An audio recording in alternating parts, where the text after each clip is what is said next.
अस्सलामुअलैकुम दोस्तों, कहिड़ा हाल आहिनि। उमेद त ख़ुशि हूंदा, ख़ैर आफ़ियत सां हूंदा, ठीक ठाक हूंदा। दोस्तों, कहानी शुरू करण खां पहिरीं अवां सां हिकिड़ी नंढड़ी गुज़ारिश आहे। अगर मुझे चैनल ते नवां आहियो त बराए महिरबानी मुझे चैनल के सब्सक्राइब करण न विसारींदा। दोस्तों, कंहिं मुल्क में हिकिड़ो सौदागर रहंदो हो जेको ॾाढो सियाणो ऐं अकल वारो हो। सौदागर जी बि फूह जवानी अची वई हुई, पर संदसि शादी कोन थियल हुई। जेकॾहिं को यार जो दोस्त चवंदो हुउसि त उनखे जवाबु ॾींदो हो त आऊं कंहिं पाण जहिड़ी सियाणी ऐं अकल वारी ज़ाल सां शादी कंदसि। थींदे थींदे आख़िर हिकिड़ी सौदागर ज़ादी जी वाखाण ॿुधी उन सां शादी करण लाइ हाओ कयाईं। ख़ैर सां सौदागर बि बणिजी वियो ऐं घर भेड़ो थियो।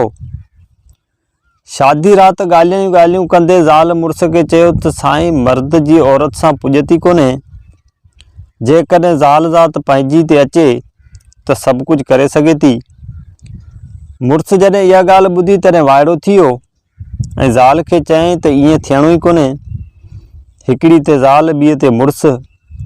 आख़िर घणे तकरार खां पोइ मुड़ुस ज़ाल खे चयो, जेकॾहिं तूं ज़िद करीं थी त ॿुध, आऊं हींअर ई सौदागरी जो सामान ॿधी ॿी विलायत ॾांहुं खणी थो वञा, जिते 2 साल खनि रहंदुसि।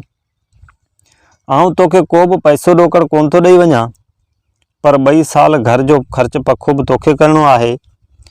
ऐं जॾहिं आऊं वापसि अचां तॾहिं तो वटि हिकिड़ी घोड़ी, मेहनि जो वॻु, ढॻियुनि जो धणु ऐं ॿकरियुनि जो धणु ऐं उनखां अलावा हिकु हक़लाल जो पुटु हुजे। जे तो वटि इहे शयूं न हूंदियूं त पोइ आऊं तुंहिंजो वरी मुंहुं बि कोन ॾिसंदुसि। पर जेकॾहिं तो ईअं करे ॾेखारियो त पोइ आऊं सारी उमिरि तुंहिंजो ताबेदार थी गुज़ारींदुसि। ज़ाल बि का वॾी ज़िदण हुई, तंहिं खणी हिकदमि मुड़ुस जा इहे शर्त क़बूल कया। इहा राति जीअं जो तीअं वेही गुज़ारियऊं। ॿिए ॾींहुं अञा सुबुह मस थियो त सौदागर सामान सीधो तयारु करे सौदागरी जो माल खणी सफ़र ते रवानो थी वियो। सौदागर त हले वियो सफ़र ते, पर माई खे अची ॻणती थी त नाहक ज़िद कयमि। ख़ैर अॻियूं ॻाल्हियूं विसारे हिमत जो संदरो ॿधी ऐं मुड़ुस खे करे ॾेखारण जो इरादो कईं। पोइ छा कयईं जो नवां पुराणा गेह गटा जेके हिन वटि पियल हुआ से मेड़े गिरवी रखे कुझु पैसा हथ कईं। उन्हनि मां पहिरीं त हिकिड़ी घोड़ी, मेहनि जो वॻु, ढॻियुनि जो धणु ऐं ॿकरियुनि जो धणु ख़रीद कईं। उन कम मां त वांदी थी वई। हिकिड़े भरवसे वारे माण्हू खे सौदागर जे पुठियां मोकिलियईं, जंहिं थोरे वक़्त खां पोइ हिनखे ख़बर आणे ॾिनी त सौदागर फलाणी शहर में रहियो पियो आहे। सौदागर जी ज़ाल बि छा कयो जो वेस बदिलाए पंहिंजे माइटनि मां हिकिड़ी वफ़ादार बानी साण करे उन साॻे शहर में वञी पहुती ऐं हिकिड़ी जाइ मसवाड़ ते वठी उते रहण लॻी। के ॾींहं रहण खां पोइ हिकिड़े ॾींहुं सौदागर जी ज़ाल बानी खे कुझु सूखड़ियूं पाखड़ियूं ॾेई सौदागर ॾांहुं रवानो कयो, जेको संदसि मुड़ुस हो, ऐं चयईं त सौदागर खे मुंहिंजा सलाम ॾेई छॾिजो। बानी बि सौदागर वटि वञी पहुती ऐं सूखड़ियूं पाखड़ियूं ॾेई चयांसि त मुंहिंजी साइण बराबरि सुहिणी आहे।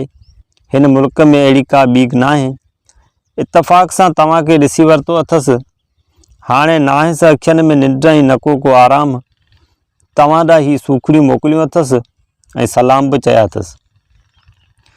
सौदागर सूखड़ियूं सलाम वठी ॾाढो ख़ुशि थियो ऐं बानी खे ॾाढी इज़त सां विहारे ख़बरचार वठणु लॻो।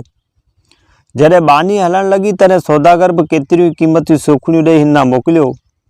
अहिड़े तरीक़े सां गच वक़्त ताईं हिननि ॿिन्ही जो रुॻो सलामनि ऐं कलामनि जो रस्तो जारी रहियो। हिकिड़े ॾींहुं सौदागर वज वठी बानी खे चयो त मुंहिंजी मर्ज़ी आहे त आऊं तुंहिंजी साइण जी महिमानी करियां, तंहिं करे तूं हिनखे हिते वठी अचु। बानी इहा अची पंहिंजी मालकियाणी सां ॻाल्हि कई, जंहिं चयसि त सौदागर खे वञी चओ त पहिरीं मूंखे पंहिंजी मुंडी ऐं रुमाल मोकल, पोइ आऊं तुंहिंजी महिमानी खाईंदुसि। ॿियो त आऊं तो वटि फ़क़ति अधु पहर रहंदुसि ऐं टियों त पंहिंजी मुलाक़ात ऊंदाही राति ताईं ऊंदाही कोठी में थींदी। सौदागर हिन जा इहे सभु शर्त क़बूल कया ऐं पंहिंजी मुंडी ऐं रुमाल ॾियारे मोकिलियईं। पोइ चंड जी 28वीं राति सौदागर जी ज़ाल वेस बदिलाए हार सिंगार करे सौदागर जे घर वई। जेतोणीकि राति जो वक़्तु हो ऐं ऊंदहि लॻी पई हुई, पर उन हूंदे बि हिन पंहिंजे मुंहं तां नक़ाब न खयो। सौदागर हिन जे मुंहुं ॾिसण लाइ फानोस ॿारण लाइ घणा ई भेरा चयो, पर हिन शर्त यादि पे ॾियारियसि। सौदागर बि ख़्यालु कयो त जेकॾहिं अॼु शर्म खां मोह नथी ॾेखारे त ॿिए भरे पाणे मोह ॾेखारींदी। तंहिं करे वधीक ज़ोर न कयाईं त मतां हू कावड़जी पवे ऐं ॿिए दफ़े वरी न अचे। आख़िर जॾहिं अधु पैर पूरो थियो तॾहिं वञण लाइ उथी। सौदागर जी मर्ज़ी त कोन हुई पर ज़बान करे वेठो हो, तंहिं करे लाचार थी पियो ऐं वञण वक़्तु पंहिंजी ज़ाल खे ॿियूं बि केतिरियूं सुखड़ियूं पाखड़ियूं वग़ैरह ॾेई रवानो कयो। सौदागर जी ज़ाल सौदागर खां मोटी राति विच में टपरटाड़ी ॿधणु शुरू कया। सुबुह सां पंहिंजी बानी समेत वतन ॾांहुं रवानी थी वई। कुझु ॾींहंनि जी मुसाफ़िरी खां पोइ अची पंहिंजे शहर में निकिती। वक़्तु गुज़रंदे देरि कोन थी थिए। नेठि 10 महीननि खां पोइ सौदागर जी ज़ाल खे हिकिड़ो सुहिणो पुटु ॼायो। हू वीचारी ॾाढी ख़ुशि थी ऐं ख़ुदा जा लख लख शुक्रा कयाईं जेको संदसि ॻाल्हि पूरी थी। उते सौदागर खे बि सफ़र में 2 साल खनि अची पूरा थिया। तंहिं करे हू बि वापसि वरण जा साया करणु लॻो। हिन घर अचण खां अॻु ज़ाल खे पंहिंजे अचण जो इतला मोकिलियो। ख़ैर जंहिं ॾींहुं सौदागर अचिणो हो उन ॾींहुं माई छा कयो जो पुट खे नवां कपिड़ा पाराए, ॻिचीअ में रुमाल ऐं हथ में मुंडी पाराए हिनखे पींघे में सुम्हारे छॾियो। वरी वई हरणी घोड़ी ॾांहुं ऐं ॿिए माल जी बि सार संभाल करणु लॻी। घोड़ी जो तोबरो दाणे सां मेन ऐं ढॻियनि जा आहार कुतर ऐं ॿकरियुनि वटि टारियूं ॿारियूं रखी छॾियईं। सौदागर जॾहिं घर में पेर रखियो तॾहिं हिन जी नज़र वञी वथाण ऐं वाड़े ते पई, जिते बराबरि हिकु अदद घोड़ी, मेहियूं, ढॻियूं ऐं ॿकरियूं बिठियूं हुयूं। सौदागर उन्हनि खे ॾिसी दिलि में चयो त ज़ाल त वाक़ई का अक़लमंद थी ॾिसिजे, पर ॾिसांसि त हक़ हिलाल जो पुटु बि आयसि या न। इहो ख़्यालु करे अॻिते वधियो। ॾिठाई त संदसि माई ॿार खे पींघे में वेठी लोॾे।